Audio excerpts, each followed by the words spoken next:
আসসালামু আলাইকুম রহমতুল্লাহি বারাকাতুহু। প্রিয় ভাই ও বন্ধুগণ, বর্তমানে কাবা প্রান্তরে হাজিদের সমাগম শুরু হয়েছে এবং হাজিরা সেখানে লাব্বাইক আল্লাহুম্মা লাব্বাইক লাব্বাইক লা শারীকা লাক লাব্বাইক ইন্নাল হামদা ওয়ান নি'মাতা লাক লা শারীকা লাক এই আওয়াজে কাবা প্রান্তর ধ্বনিত প্রতিধ্বনিত হচ্ছে। তো আমরা জানি যারা হজ করতে গিয়েছেন তারা অনেক সৌভাগ্যবান। আল্লাহ রাব্বুল আলামিন তাদেরকে হজ করার তৌফিক দান করেছেন বিধায় তারা হজে গিয়েছেন। প্রত্যেকটা মুমিনের জীবনে স্বপ্ন থাকে যে সে তার জীবনে একবার হইলেও আল্লাহ রাব্বুল আলামিনের ঘর জিয়ারতে যাবে, নবীজি রওজার পাশে গিয়ে নবীজিকে সালাম দিবে। এটা সকল মুমিনের জীবনের একটা বড় স্বপ্ন। তো সেই স্বপ্ন বাস্তবায়ন হইলে স্বাভাবিকভাবেই অনেক আনন্দের হয়, আর যদি সে স্বপ্ন বাস্তবায়ন না হয় স্বাভাবিকভাবেই একটু মনটা খারাপ হয় বা মনে কষ্ট লাগে।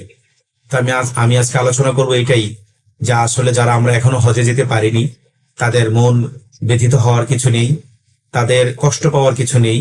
আল্লাহ রাব্বুল আলামিন হয়তো পরবর্তীতে হলেও আমাদেরকে আল্লাহর ঘরের মেহমান হিসেবে কবুল করবেন। সকলে বলে আমিন। হাদিসে পাকে ইরশাদ হয়েছে, কেউ যদি 5 ওয়াক্ত নামাজ গুরুত্ব সহকারে আগে আগে মসজিদে প্রবেশ করে আদায় করে তা আল্লাহ রাব্বুল আলামিন তাকে কবুল হজের সওয়াব দান করেন। তো বান্দা হজে যাইতে না পারলেও আল্লাহ রাব্বুল আলামিন যে সকল বান্দারা হজে যাইতে না পারার কারণে বাড়িতে অবস্থান করছেন, নিজ এলাকায় অবস্থান করছেন, তাদেরকে যেন সেই হজের সওয়াব আল্লাহ তাআলা দেন, সেই ধরনের ব্যবস্থা ইন্তজাম আল্লাহ তাআলা করে রেখেছেন।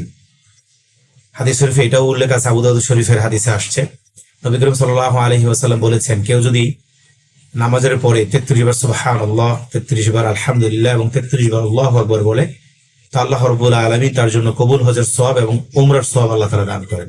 সুবহানাল্লাহ। শুধু তাই না, হাদিসে পাকে এটাও ইরশাদ হয়েছে যে কেউ যদি তার মায়ের দিকে নেক নজরে তাকায়, ভালো নজরে তাকায়, মুস্কি হাসি দিয়ে তাকায়, যেই হাসির কারণে, যেই তাকানোর কারণে মা খুশি হয়, মার মন ভালো হয়ে যায়, তো হাদিসে পাকে ইরশাদ হয়েছে সেই ব্যক্তিকে কবুল হজের সওয়াব দেওয়া হয়। তো এটা আসলে অনেক বড় একটা বিষয় যে মায়ের দিকে তাকাইলেও হজের সওয়াব পাওয়া যায়। এই জন্য যারা আমরা হজে যেতে পারিনি তারা হজে না যেতে পারার কারণে মন খারাপ না করে, বরং যে সমস্ত আমলের কারণে হজের সওয়াব পাওয়া যায়, উমরার সওয়াব পাওয়া যায়, সেই সকল আমলগুলো আমরা বেশি বেশি করার চেষ্টা করি। আর আগামীতে হজে যাওয়ার জন্য বিভিন্ন পরিকল্পনা নেই। বিশেষ করে এর মধ্যে একটি পরিকল্পনা হলো আস্তে আস্তে হজের জন্য টাকা তৈরি করা। আমরা গতকালকে একটা নিউজে পড়লাম যে সেখানে 70 বছর বয়সী এক নারী এবং পুরুষ, মানে হাজব্যান্ড ওয়াইফ, তারা হজে গিয়েছে। তো তারা 70 বছরের মধ্যে প্রায় 50 বছর যাবত এই টাকাগুলো তারা জমিয়েছে। এই টাকা জমাইতে জমাইতে 50 বছরের পরে যে যখন টাকাটা জমছে, এই টাকা দিয়ে তারা হজে গেছে। এমনও লোক আছে রিক্সা চালায়, ফল বিক্রি করে, ফুটপাতে সাধারণ দোকানদারি করে, তারাও হজে যায়। কেন যায়, কিভাবে যায়? তাদের অদম্য স্পৃহা এবং আগ্রহের কারণে আল্লাহ তাআলা তাদেরকে তাদের মেহমান হিসেবে আল্লাহ তাআলা কবুল করে নেন। যার কারণে অনেক স্বাভাবিকভাবে তাদের টাকা পয়সা না থাকলেও আল্লাহ তাআলার কোনো বিশেষ ইন্তজামে তারা সেখানে যাওয়ার মতো তৌফিক পেয়ে যায়। এই জন্য সবচেয়ে বেশি বড় জিনিস হলো আল্লাহ তাআলার কাছে দোয়া করা। সালাতুল হাজাত পড়ে, তাহাজ্জুদ পড়ে, বিভিন্ন দোয়ার মজলিসে যদি আল্লাহ তাআলার কাছে বলা যায় হজের কথা এবং আল্লাহ তাআলা যদি কবুল করে নেন, তাহলে আমার আপনার পরিচয় যাই হোক না কেন, আল্লাহ তাআলা একদিন আগে হোক পরে হোক অবশ্যই হজের জন্য আমাদেরকে কবুল করবেন।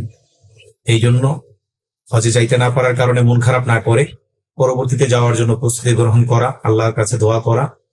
আল্লাহ তাআলা আমাদের সকলকে হাজী হিসেবে কবুল করুন, হজ্জে মাবরুর নসিব করুন। আমিন।